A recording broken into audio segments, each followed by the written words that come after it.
കുവൈറ്റിലെ ഇന്ത്യൻ പ്രവാസികൾക്ക് ഇതാ ആശ്വാസവാർത്ത. വ്യോമപാത അടച്ചതിനെ തുടർന്ന് നിർത്തിവെച്ച ഇന്ത്യയിലേക്കുള്ള വിമാന സർവീസുകൾ ജസീറ എയർവേസ് പുനരാരംഭിക്കുന്നു. സൗദി അറേബ്യ വഴിയാണ് ഡൽഹി, മുംബൈ, ഹൈദരാബാദ്, ബാംഗ്ലൂരു, ചെന്നൈ, കൊച്ചി എന്നീ നഗരങ്ങളിലേക്ക് സർവീസ് നടത്തും. നിലവിലത്തെ സാഹചര്യത്തെ തുടർന്ന് കുവൈറ്റിൽ നിന്നും നാട്ടിലേക്ക് യാത്ര ചെയ്യാനാകാത്ത ഇന്ത്യൻ പ്രവാസികൾക്ക് ആശ്വാസമേകാൻ കേന്ദ്ര ഗവൺമെന്റ് ഇടപെടുന്നു.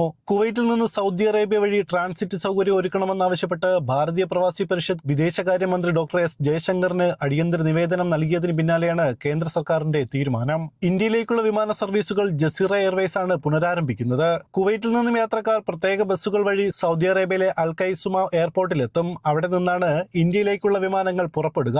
തിരികെ വരുന്നവർക്കും ഇതേ റൂട്ടിൽ കുവൈറ്റിലെത്താം. ഫെബ്രുവരി 28 മുതൽ കുവൈറ്റ് വ്യോമപാത താൽക്കാലികമായി അടച്ചതിനെ തുടർന്ന് ഇന്ത്യക്കാർ അനുഭവിച്ച യാത്രാക്ലേശം പരിഗണിച്ചാണ് ഈ വേഗത്തിലുള്ള ഇടപെടൽ. ഇന്ത്യൻ എംബസിയും മിനിസ്ട്രി ഓഫ് എക്സ്റ്റേണൽ അഫയേഴ്സും ഇതിന് പൂർണ്ണമായ പിന്തുണയാണ് നൽകിയിരിക്കുന്നത്. ഭാരതീയ പ്രവാസി പരിഷത്ത് കുവൈറ്റ് ഭാരവാഹികൾ ഈ നീക്കത്തെ സ്വാഗതം ചെയ്തു. ഇന്ത്യക്ക് പുറമെ ഈജിപ്ത്, ജോർദാൻ, തുർക്കി, ശ്രീലങ്ക തുടങ്ങി 10ഓളം രാജ്യങ്ങളിലേക്കും നിലവിൽ ജസീറ കണക്ടിവിറ്റി ഉറപ്പാക്കുന്നുണ്ട്. ടിക്കറ്റ് ലഭ്യതയ്ക്കും കൂടുതൽ വിവരങ്ങൾക്കുമായി ജസീറ എയർവേസിന്റെ വെബ്സൈറ്റോ മൊബൈൽ ആപ്പോ പരിശോധിക്കാവുന്നതാണ്. വരും ദിവസങ്ങളിൽ കൂടുതൽ നഗരങ്ങളിലേക്ക് സർവീസുകൾ വ്യാപിപ്പിക്കുമെന്നും അധികൃതർ അറിയിച്ചു.